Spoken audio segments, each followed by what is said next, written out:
les années 70, l'enfant du désir. Et puis les années 2000, l'enfant terroriste relationnel. Nous sommes mercredi. Maman, je voudrais de l'argent de poche. Ah, mais je t'ai donné ton argent lundi.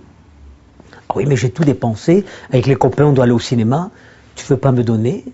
Ben, je prends. Et si tu veux m'empêcher de prendre, je frappe.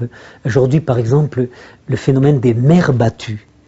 Un peu comme il y a une cinquantaine d'années, l'alcoolisme au féminin qui était caché, qui était censuré. Eh bien, les mères aujourd'hui ont honte de parler que leur mouflet de 10 ans, 11 ans, 12 ans les frappe. Un enfant qu'elles ont porté pendant 9 mois dans leur ventre, qui les frappe, qui les humilie.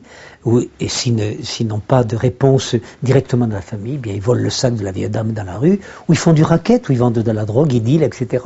Voilà, un des enjeux de la violence, c'est d'élever les enfants dans l'ordre du désir, au lieu de les élever dans l'ordre des besoins.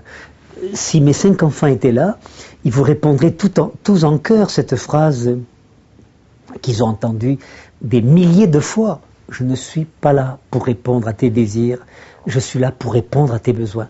Et c'est là qu'on assiste à ce paradoxe aujourd'hui, que ces enfants du désir, ils ont hyper comblé. Vous avez vu les adolescents dans la rue, ils portent une fortune sur le dos.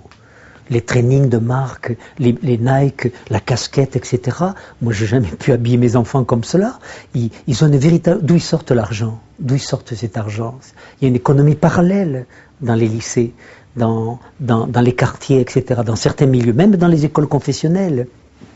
Ça ne se passe pas comme on le croit dans les banlieues rouges. Donc, ces enfants du désir, ils sont hyper comblés sur le plan des désirs, mais incroyablement frustrés sur le plan des besoins, ce qui fait qu'aujourd'hui, toute rencontre de ces enfants avec la réalité, qui est nécessairement frustrante, déclenche chez eux une réaction agressive, un comportement violent en réponse. Tu ne veux pas me donner, j'exige, je prends, je frappe, je tue, je détruis, etc. Voilà le processus qui est aujourd'hui engagé.